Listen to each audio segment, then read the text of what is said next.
والصلاة والسلام على سيد الأنبياء والمرسلين وعلى آله وأصحابه أجمعين أما بعد فأعوذ بالله من الشيطان الرجيم بسم الله الرحمن الرحيم رب اشرح لي صدري ويسر لي أمري واحلل عقدة من لساني يفقهوا قولي رب يسر ولا تعسر وتمم بالخير. کل کا جو معرف باللام کا لیکچر تھا ہمارا مکمل ہوا. آج الحمدللہ العظیم اللہ رب العزت کے فضل و کرم سے ہم دوسرے ہفتے کا دوسرا لیکچر جو ہے وہ شروع کر رہے ہیں. اعراب کے حوالے سے اسم کے بارے میں جو ہم نے پڑھا اس کے بارے میں 4 چیزوں کا جاننا ضروری ہے. اس کا مذکر اور مؤنث ہونے کے بارے میں، واحد تثنیہ جمع کے بارے میں، اس کے معرفہ اور نکرہ ہونے کے بارے میں، اور اس کے اعراب کے بارے میں. معرفہ نکرہ کی بات کل ہم نے پڑھی. ایک چیز لاسٹ پہ چھوٹی سی رہ گئی تھی، اس حوالے سے بتا دیتا ہوں. جب کہ کسی نکرہ اسم پر الف لام داخل ہوتا ہے اس کو معرفہ بنا دے. نکرہ پر الف لام داخل ہوگا تو اس کو معرفہ بنا دے گا.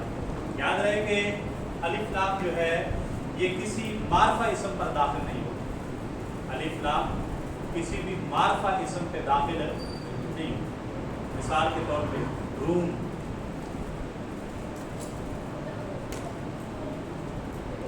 معرفہ ہے کہ نکرہ؟ معرفہ ہے. روم شہر کا نام ہے، روم ہے. ہم نے پڑھا ہے کہ جو شہروں کے نام ہے کسی خاص شخص، جگہ یا چیز کا نام جو ہوتا ہے وہ معرفہ ہوتا ہے. اب معرفہ کے اوپر الف لام داخل نہیں ہوتا کیونکہ الف لام معرفہ کی نشانی ہے، علامت ہے. تو ایک اسم آلریڈی معرفہ ہے، معرفہ کو معرفہ بنانا یہ کوئی گرامر کے روپ سے ٹھیک بات نہیں. لیکن چونکہ اہل زبان ہے، جو چاہے تیرا حسن کرشمہ صاحب کر، ان کا جو دل کرے کر. لیکن اس سے بھی بڑھ کے قرآن مجید میں ایک چیز آ گئی ہے تو پھر ہمیں اس کو، ظاہر ہے ہمیں ہمارے قانون اور قاعدے اس کے تابع نام کے، وہ ہمارے قوانین اور قاعدوں کے تابع.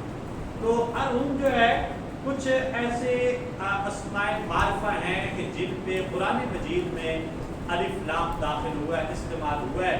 تو لہذا یا اہل زبان جو ہے وہ استعمال کرتے ہیں تو ہم بھی اس کے مطابق اس کو کنسیڈر کرتے ہیں.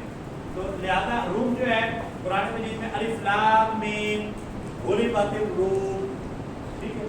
اب وہاں پر روم جو ہے اس پر الف لام داخل ہوا ہے. قرآن مجید میں سورہ روم ہے تو وہاں پر الف لام داخل ہے. لہذا ہم یہاں پہ اس کو قرآن مجید کے تابع سمجھیں گے اور اس کو استثناء حاصل ہے کیونکہ قرآن میں ایسا آیا ہے. لہذا اس کو آپ اس پہ کسی قسم کی کوئی بات نہیں. نمبر 1. نمبر 2، عربی کا جو الف لام ہے، یہ انگریزی کا یہ جو لفظ ہے دی یا دا، ٹھیک ہے. کاؤ میں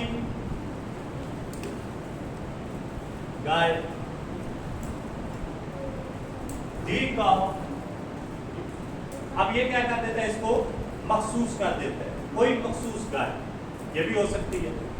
اسی طرح الف لام جب داخل ہوتا ہے اس سے اس کی کوئی متعین انسان بھی مراد ہو سکتا ہے،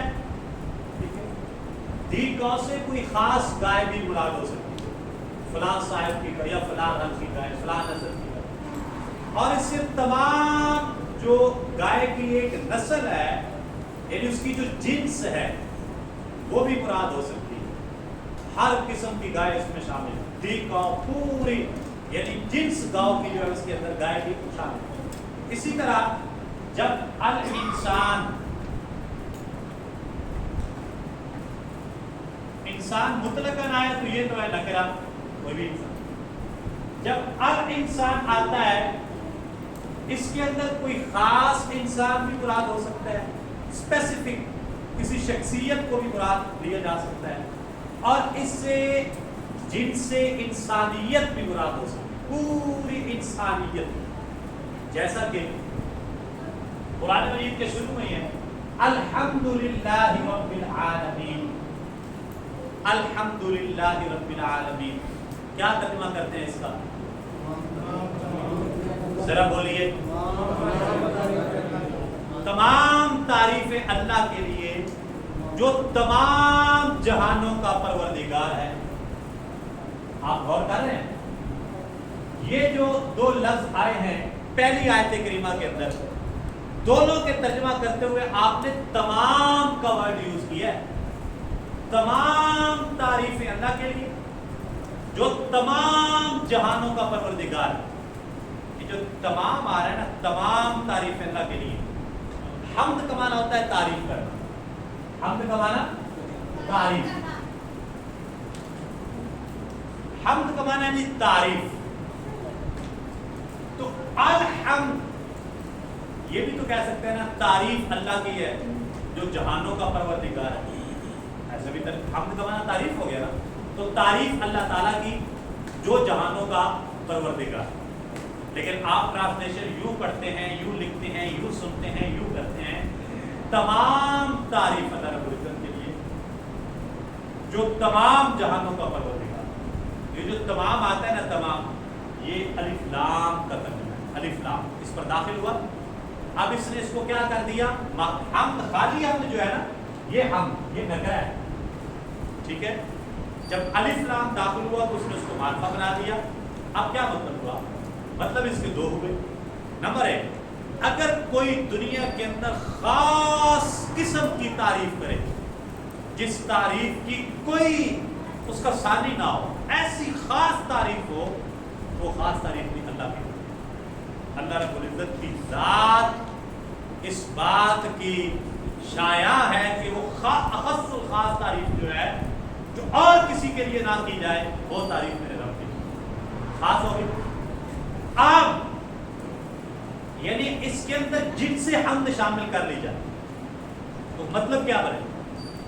دنیا کے اندر کوئی بھی شخص کسی بھی قسم کی تعریف کرے، یا اس کائنات کے اندر اگر کسی کی بھی تعریف کی جائے، در حقیقت وہ تعریف اللہ رب العزت کی، کیونکہ وہ صانع ہے، خالق ہے، بنانے والا ہے. اس کائنات کی جس چیز کے اندر جو خوبی پائی جاتی ہے، اور اس خوبی اس کی جو تعریف کی جاتی ہے، در حقیقت وہ تعریف صانع حقیقی، اس کا جو خالق حقیقی اس کو پیدا کرنے والا ہے، اس کی تعریف.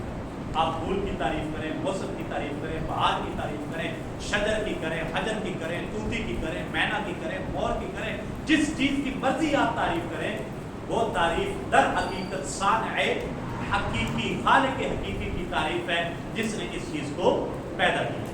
تو اب اس سے جن سے حمد مراد ہے. آپ جو بھی تعریف کر رہے ہیں، در حقیقت وہ تعریف کس کے لیے ہے؟ اس لیے ہم اس کا ترجمہ کرتے ہیں تمام تعریفیں اللہ رب العزت کے لیے جو تمام جہانوں کا پروردگار. کہ وہ جہان جو ہمارے علم میں ہے، جہاں تک انسان کی ریسرچ ہے، اور وہ جہان جو انسان کی آؤٹ آف سرچ ہے.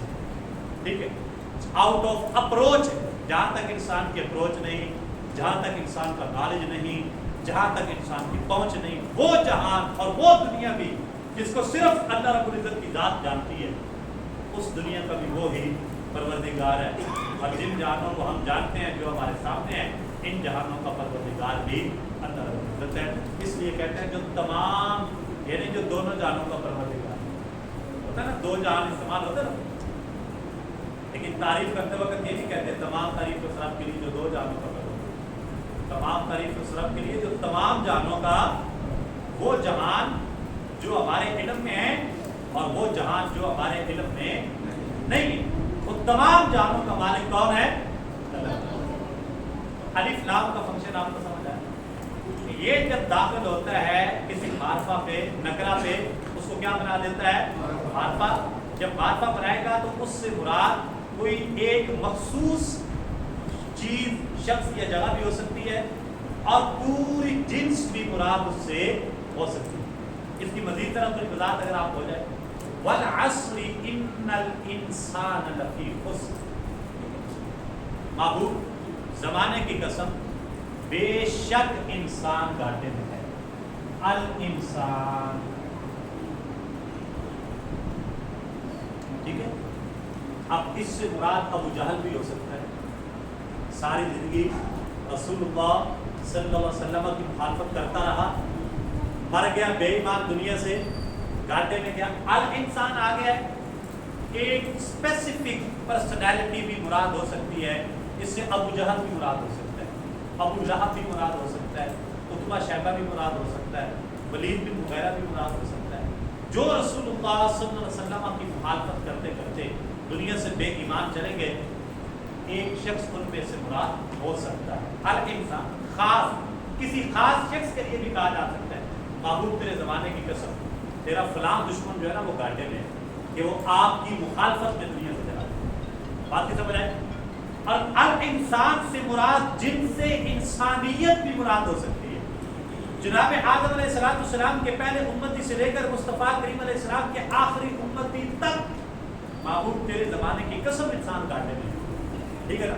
اس سے اوور آل پوری انسانیت مراد ہو سکتی ہے، اس میں مسلم، نان مسلم، کرسچن، جیو سارے شامل ہیں، کیونکہ انسان کسی نہ کسی لحاظ سے گھاٹے میں ہے۔ تو جنرلی پوری انسانیت بھی مراد لی جا سکتی ہے، اور ایک اسپیشل انسان جو ہے وہ بھی مراد اس سے ہو سکتا ہے۔ تو یہ کس کا فنکشن ہے جی؟ الف لام۔ کس کا فنکشن ہے یہ؟ الف لام جب کسی نکرہ پر داخل ہوگا اس کو معرفہ بنا دے گا، اور معرفہ بنانے کی صورت میں اس سے مراد کوئی ایک خاص مخصوص شخص یا چیز کی جگہ بھی ہو سکتی ہے، اور اس چیز کی تمام جنس جو ہے وہ بھی اس سے مراد ہو سکتی ہے۔ آگے چلتے ہیں ہم اعراب کی طرف۔ اسم کے بارے میں جن 4 چیزوں کا جاننا ضروری ہے، ان میں چوتھی چیز ہماری جناب اعراب۔ اعراب کے بارے میں بتایا تھا بیٹے، باتیں نہیں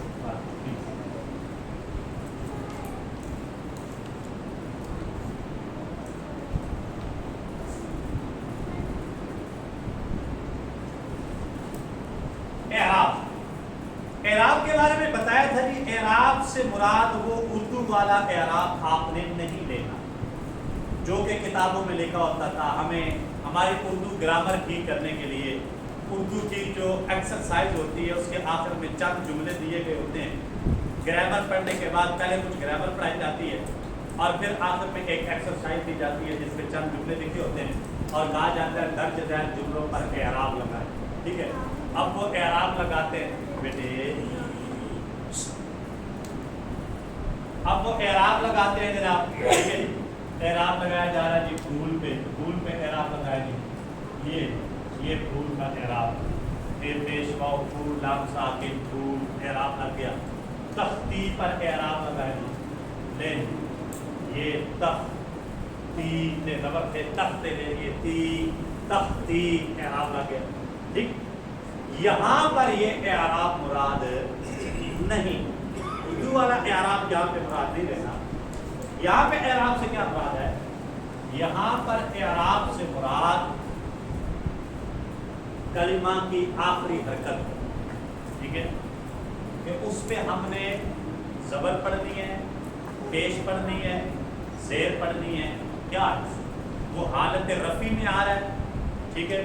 حالت رفع، اب ایسا ضروری نہیں، بسا اوقات ایسا ہوگا کہ اس کے اوپر وہاں پہ ہوگی، یعنی اس کو منصوب ہونا چاہیے، زبر ہونی چاہیے وہاں پہ، ٹھیک ہے؟ لیکن ہوگی زیر، یا زیر ہوگی تو در حقیقت ہم وہاں پر کنسیڈر زبر کریں گے، لیکن سامنے نظر جو آ رہی ہوگی وہ کوئی اور حرکت ہوگی۔ تو اب ہم نے اس کیفیت کو پہچاننا ہے کہ کلمہ کا وہ جو آخری اس کی آخری حرف کی جو حرکت ہے وہ کیا ہے، ٹھیک ہے؟ الحمد، یہ دال پیش دو، اب اس کے اوپر دال پیش دو یہ کیوں ہے اور یہ اس کی کون سی حالت ہے؟ یہ دال زبر دا بھی ہو سکتا ہے اور یہ دال زبر دی بھی ہو سکتا ہے، ٹھیک ہے؟ اب جب اس پر دال زبر دا آئے گا تو پھر یہ اس کی کون سی حالت ہوگی؟ دال زبر دی آئے گا تو کون سی حالت ہوگی؟ دال پیش دو آئے گا تو کون سی حالت ہوگی؟ یاد رہے کلمہ کی 3 حالتیں ہوتی ہیں۔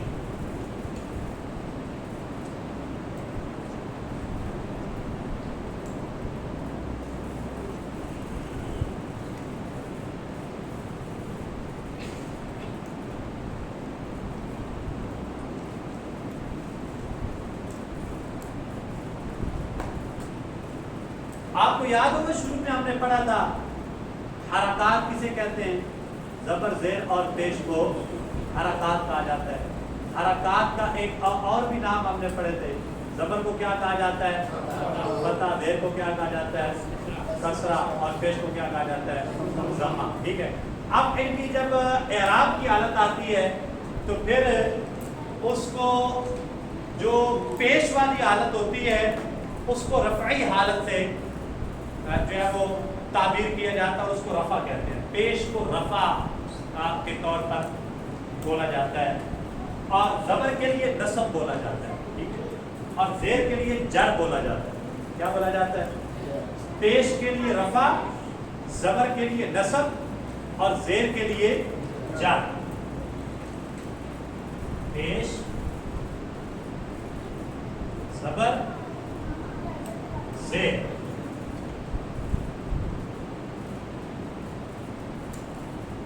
اگر کسی کلمہ کی آخری جو اس کا حرف ہے اس کی پیش والی حالت اگر آ رہی ہے, ہم کہیں گے یہ حالت رفعی ہے, اس کی رفع والی حالت ہے, یعنی پیش کو رفع بھی کہا ہے.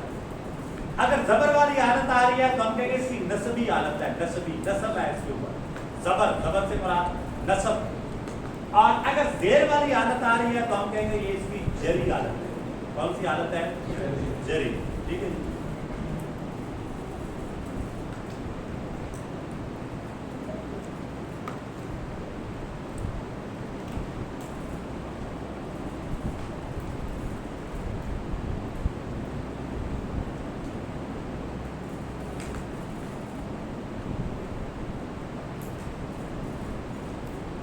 الحمد للہ رب العالمین. الحمد دال کے اوپر آ رہی ہے پیش, یہ ہے اس کی حالت رفعی. رفع ہے, پیش ہے. اب کیوں آ رہا ہے آخر میں پیش کیوں آ رہا ہے یہ ہم آگے پڑھیں گے, آپ کو سمجھ آ جائے گی کہ الحمد دال کے اوپر پیش, اس لیے کہ مبتدا اور مبتدا ہمیشہ مرفوع ہوتا ہے. ٹھیک ہے. اچھا, للہ یہ ہا کے نیچے زیر آ رہی ہے, یہ اس کی حالت جری ہے. کون سی حالت جری؟ کیونکہ لام ہے پیچھے, لام حرف جر ہے. جب اسم پر داخل ہوا تو حرف جر ہمیشہ اپنے اسم کے آخر کو زیر دیتے ہیں. یہاں پہ زیر آ گئی, ہم کہتے ہیں ایک ہی یہ حالت جری ہے. رب العالمین, یہ عالمین نون کے اوپر آ گیا زبر, یہ اس کی کون سی حالت ہے؟ نصبی حالت ہے. کون سی حالت ہے؟ اب کیوں ہے عالمین, یہ عالمین نون کیوں ہے, کیوں نہیں, اور عالمین نی کیوں نہیں؟ اس لیے کہ جمع مذکر سالم کی حالت رفعی جو ہے وہ واو نون کے ساتھ آتی ہے, حالت نصبی اور جری یا نون کے ساتھ آتی ہے. اب یہاں پر در حقیقت یہ جو ہے نا عالمین, یہ در حقیقت یہ عالمین نہیں, اس کو یہاں پر اس کے نیچے زیر ہونی چاہیے. کیوں؟ یہ پیچھے سے بنتا آ رہا ہے للہ رب, رب مضاف ہے, العالمین مضاف الیہ, مضاف الیہ ہمیشہ مجرور ہوتا ہے. یہ چیز آپ نے پڑھی نہیں, سمجھ نہیں آئے گی کیسے بتا. مضاف الیہ ہمیشہ مجرور ہوتا ہے. اب اصولی طور پہ اس کے نیچے زیر ہونی چاہیے, لیکن زبر ہے, زیر نہیں آتی, زبر آتی. کیوں زبر آتی؟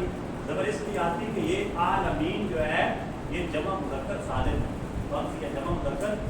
جمع مذکر سالم کی حالت رفعی آتی ہے واو نون کے ساتھ, مسلمون, عالمون, حافظون. لیکن اس کی حالت نصبی اور حالت جری جو ہے وہ یا نون کے ساتھ آتی ہے. ابھی ہم پڑھتے ہیں تو یہاں پر یا نون کے ساتھ اس لیے آیا ہوا ہے, نون کے اوپر زبر ہی آتا ہے ہمیشہ, اس کی حالت نصبی ہو یا حالت جری ہو, ان دونوں حالتوں میں اس کے نون کے اوپر زبر ہی آتا ہے جمع مذکر سالم کے.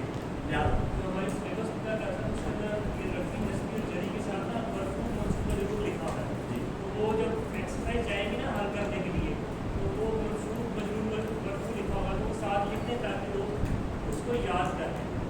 کتاب میں یہ مرفوع منصوب مجرور ہے, دوسرے ناموں کے ساتھ مرفوع منصوب اور مجرور. جی یہ عالمین کی حالت جری ہے, یہاں حالت جری, وہ بھی میں آپ سمجھاتا ہوں, آپ کو حالت رفعی نصبی جری تینوں سمجھاتا ہوں. مرفوع منصوب اور مجرور دال جو ہے یہ مرفوع ہے اس لیے کہ اس کے اوپر رفع ہے یعنی پیش ہے، ٹھیک ہے، اور ہا کے نیچے زیر ہے، یہ مجرور ہے، ہا مجرور ہے، اس کے نیچے زیر ہے، زیر کو جر کہتے ہیں، جس کے اوپر جر بات کو اس کو مجرور کہتے ہیں، ٹھیک ہے، اور اسی طرح زبر کو نصب کہتے ہیں، جس کے اوپر نصب ہو اس کو منصوب کہا جاتا ہے۔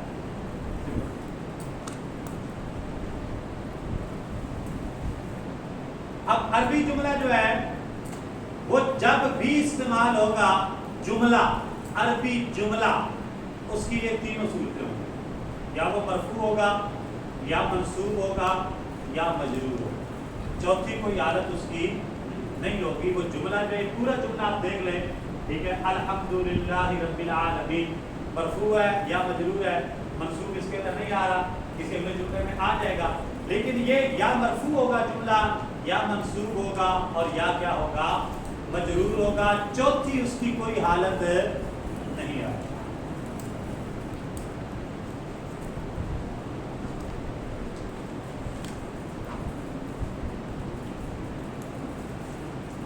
اب ہم یہ جاننے کی کوشش کریں گے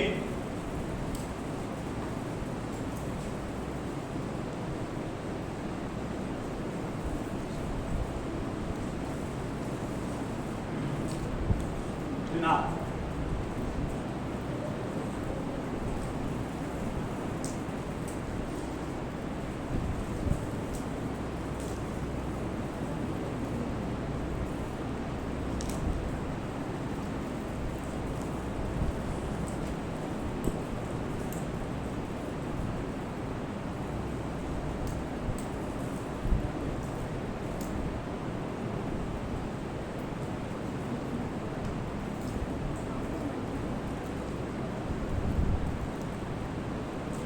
مذکر مؤنث واحد مثنی اور جمع معرفہ اور نکرہ جب یہ مرفوع منصوب یا مجرور ہوں گے تو ان کا اعراب کیا ہوگا؟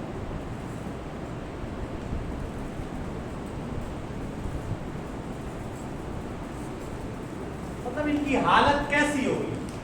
مذکر جب مرفوع ہو اس کی حالت کیا ہوگی، مؤنث کی حالت کیا ہوگی، اسی طرح جب وہ منصوب آئے پھر اس کی حالت کیا ہوگی، جب مجرور آئے تو پھر اس کی حالت کیا ہوگی، اسی طرح واحد مثنی جمع، تو یہ واحد جو ہے وہ حالت رفع میں کیا ہوگا، نصبی میں کیا ہوگا، جری میں کیا ہوگا، اسی طرح تثنیہ کی حالت رفع کیا آتی ہے، نصبی کیا آتی ہے، جری کیا آتی ہے، جمع کی حالت رفع کیا آتی ہے، نصبی کیا آتی ہے، جری کیا آتی ہے، معرفہ اور نکرہ، یہ معرفہ جو ہے یہ حالت رفع میں کیسا آتا ہے، نصبی جری میں کیسا، نکرہ جو ہے یہ کیسا آتا ہے، ان کے اعراب کے بارے میں ہم جانیں گے کہ ان کا اعراب کیا ہوتا ہے، یہ کیسے دکھائی دیتے ہیں۔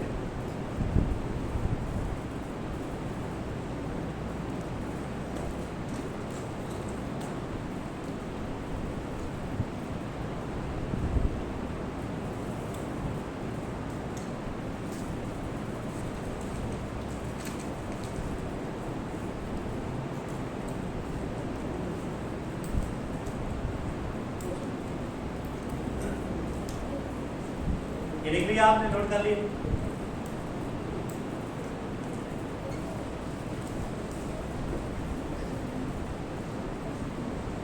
ماشاءاللہ پہلے آپ بڑی توجہ کے ساتھ پڑھ رہے ہیں، تھوڑی سی مزید اب آپ نے توجہ رکھنی ہے اس چیز پر۔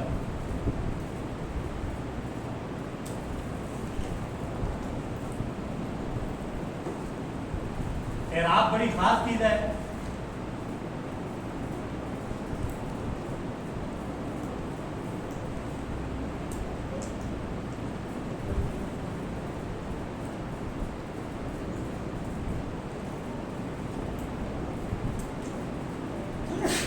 واحد مذکر اور مؤنث اسماء کا اعراب، واحد مذکر اور واحد مؤنث اسماء، ایسا اسم جو واحد ہو اور مذکر ہو، اور ایسا اسم جو واحد ہو اور مؤنث ہو، اس کا اعراب کیا ہو؟